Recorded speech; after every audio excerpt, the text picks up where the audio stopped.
itself, I understand how important it is for your child to be completely nutrition. So we are forming a team, and that is how we are taking this forward. And we are very sure that in a very little span of time, we will be able to identify such children all across the country who have been working in different states, and we will be able to identify these left out children aged between 0 and 6 and provide them with all that it takes. Now I'm open to your questions. You're mentioning about malnourishment and people who are malnourished, the 9% underweight children. So what exactly is the plan of action by the state, by the initiative that you are part of the steering committee? What Okay. exactly? We are going to register these children at different levels, and we are going to speak to the parents. We are going to run camps throughout the state in different parts of the country, or every state, like we have a steering committee where we have been given responsibility of different states, and Kerala comes under my responsibility. I'm responsible for Kerala state. Kerala, Karnataka, Andhra Pradesh, Andaman Nicobar, and Lakshadweep. These are the 5 states which come under my governance, and this is where I'm going to take it forward. I'm going state-wise, meeting people, and we are going to work. And we need complete help of the state government also. It is not about, when I say this has nothing to do as a party worker, this has completely do as the union government, the central government. We need the help of the state government also, so that we can address the people. We can address 52% of women, especially pregnant women. 52% of pregnant women in our country are anemic, which leads to malnutrition children when they are born. And that's why we say between 0 and 6, because between 0 and 6 is when the child needs the maximum nutrition. So we start with these children first. We identify them, we provide them. The government of India is going to provide them with all these supplements and the kind of food they need to keep them nutritioned. And we will not be able to do this without the help of the state government, without the help of the health secretary, without the help of the urban commissioner, labor commissioner, and everyone.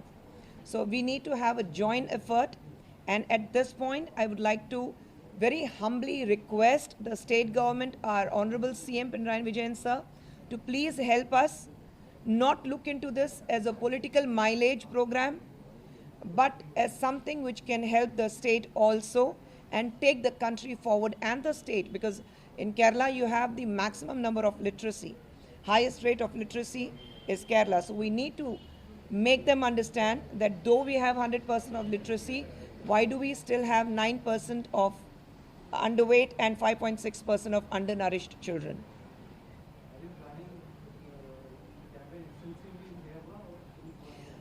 We have a people who will be working. We have health volunteers. We have people from different spaces of life. But I will not be able to camp here completely because there are 5 states which come under my responsibility.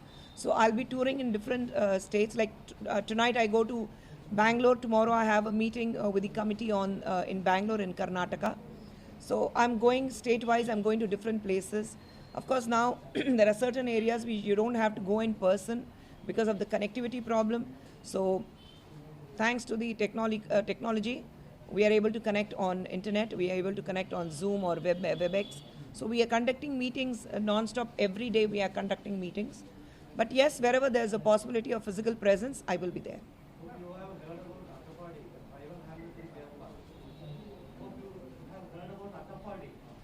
Tribal area.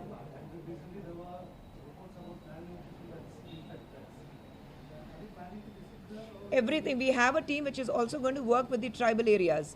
When we say 0 to 6 children, we are not looking at children from different stratas.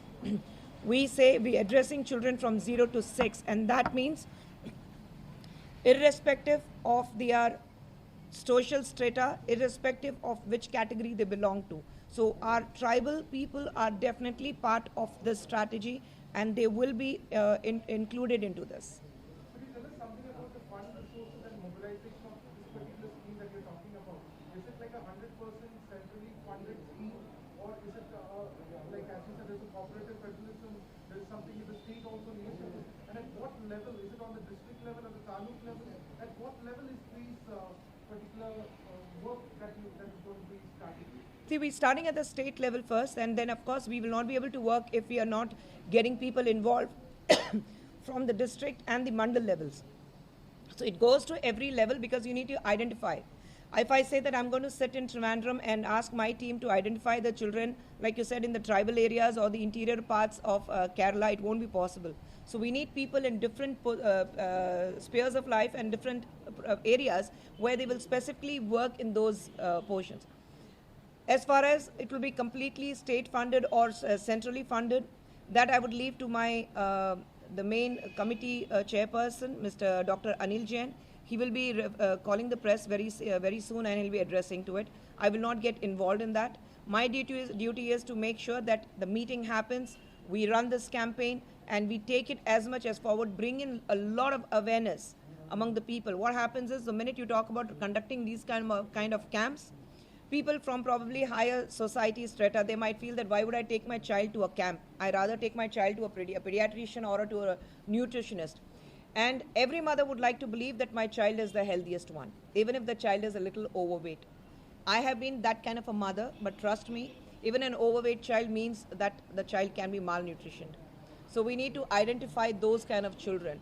And we take this message forward that there is a camp, like we run about breast cancer awareness, we run about like for mothers, breastfeeding mothers, how important it is for the lactating mothers to take care of their health during this, whether it is about the protein diet or whether it is about the kind of medicines which has been prescribed by the gynecologist or the doctors.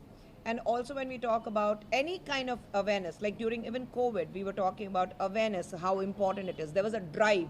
So this is a movement, and this movement is people's movement where we involved every person, including your good self, to spread a message that my child should be nutritioned, my child should be healthy. Tomorrow I don't want any kind of a problem with my child.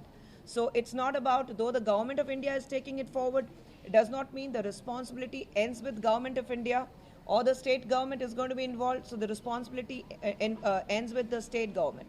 I think when we are spreading out a message for the people, a scheme which is for the people of this country, for the children of this country, it becomes every citizen's responsibility to spread this message and create awareness. Anything else? Regarding the political murders, now we have seen that the BJP has been asking for a central agency to investigate this matter. Recently there was a petition given to the governor as well. How do you see this? Can BJP limit itself to only that role, or do you see that there can be more done by the party in the state to address this? See, a murder is a murder, irrespective which party the person belonged to. We have lost a human life.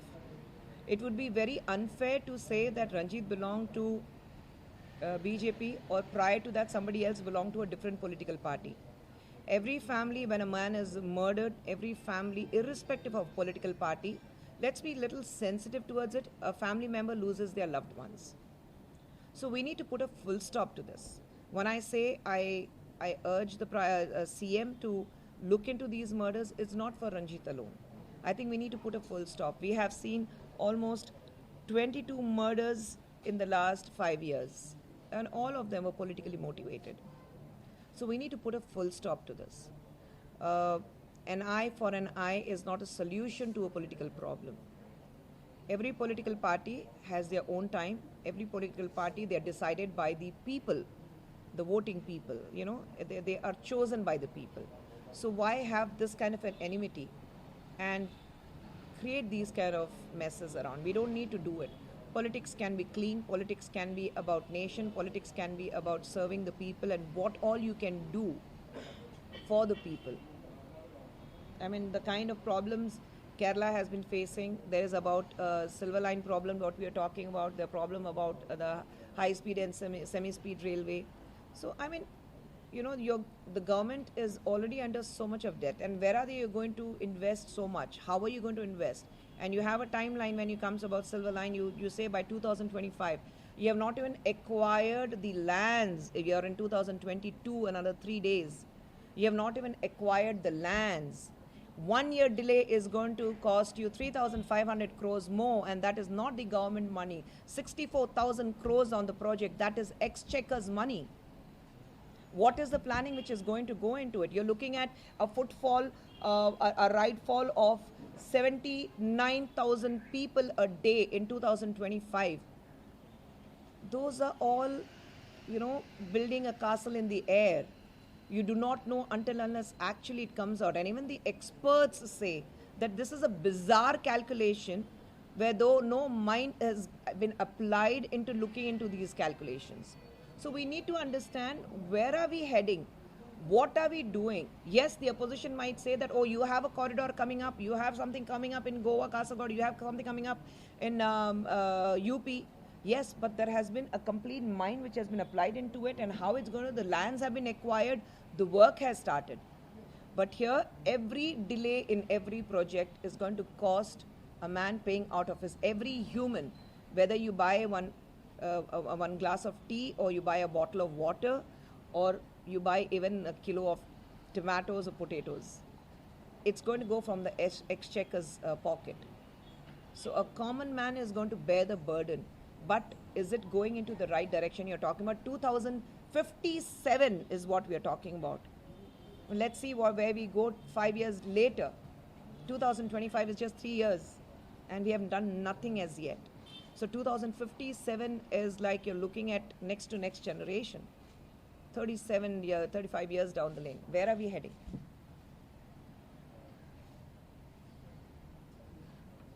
So you're basically saying Silver Line project is definitely not possible in Kerala. It's not good. No, they already have. The union government has already brought in a high-speed railway line.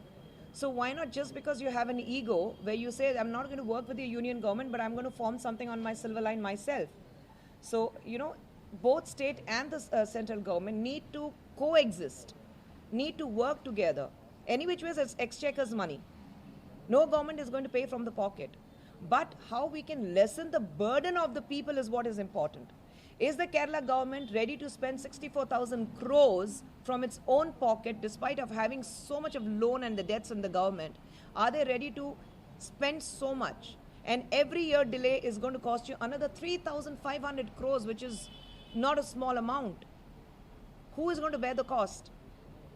So you need to think into it. You need to go into it and look into it, that how are you going to do it. That is what is important.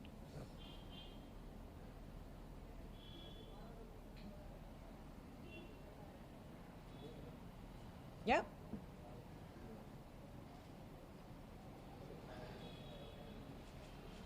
Any other questions?